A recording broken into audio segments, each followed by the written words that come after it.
হ্যাঁ madam short ready madam. ওকে আমি আসছি, তুমি যাও এখন। Okay madam. আচ্ছা এমন, তারপর কি হলো? ম্যাডাম শর্ট রেডি, অনেক সময় হয়ে গেছে, ডাইরেক্টর আমি ডাকছে। বললাম না আমি আসছি, বারবার এসে বিরক্ত করার কি মানে? এখানেই তো ফোনে কথা বলছি, অন্য কোথাও তো যাইনি। আমি চলে Sorry, যাব, madam, তুমি যাও sorry. এখন। বলো যে টাচ আপ করে আসছি।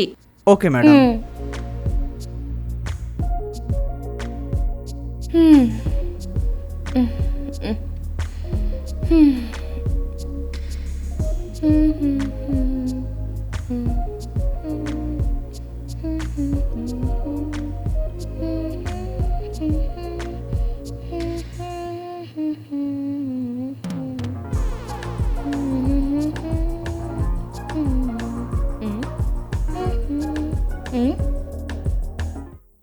স্যার আপনি এখানে কি করছেন?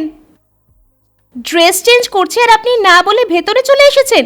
কোনো ডিসেন্সি নেই কি নাকি? ম্যাডাম, কতক্ষণ ধরে ওয়েট করছি, 1 ঘন্টা ধরে স্যার ওয়েট করছে আপনার জন্য।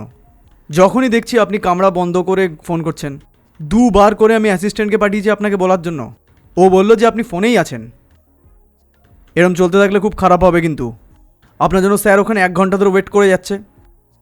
তুমি দেখে নিও, আমি প্রোডিউসারকে এক্ষুনি এই সব কথা বলছি। কি? আরে প্রোডিউসারকে বলবেন? আপনি যাকে খুশি গিয়ে বলুন, আই ডোন্ট কেয়ার। নিজেকে কি ভাবে। একে আমি ছাড়বো না, দেখো প্রোডিউসারকে এক্ষুনি এই সব কথা বলে একে এখান থেকে বের করতে হবে।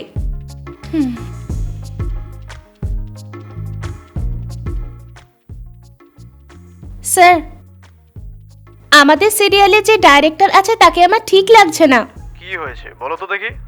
স্যার কি করে বলবো, আসলে শর্টের জন্য ড্রেস চেঞ্জ করছিলাম আর ওই লোকটা আমার কোনো পারমিশন ছাড়া ভেতরে চলে এসেছিল। না স্যার আমি কেন মিথ্যে বলবো, ওই লোকটা এরকমই করেছিল।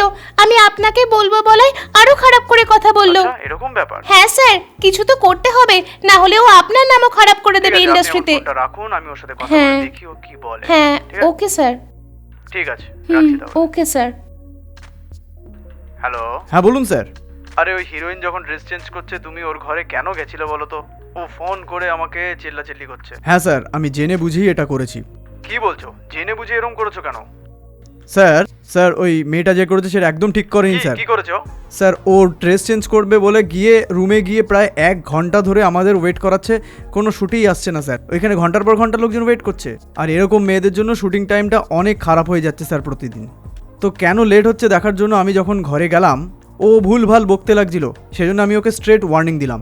স্যার আমরা অন্য আর্টিস্ট ডেকে এই শুটিংটা করবো স্যার। তোমার যা মনে হয় তুমি তাই করো, কিন্তু শুটিংয়ের যেন কোনো রকম অসুবিধা না হয়। স্যার কোনো অসুবিধা হবে না, আমি সব কিছু সামলে নেব। ঠিক আছে। Okay sir. ঠিক আছে।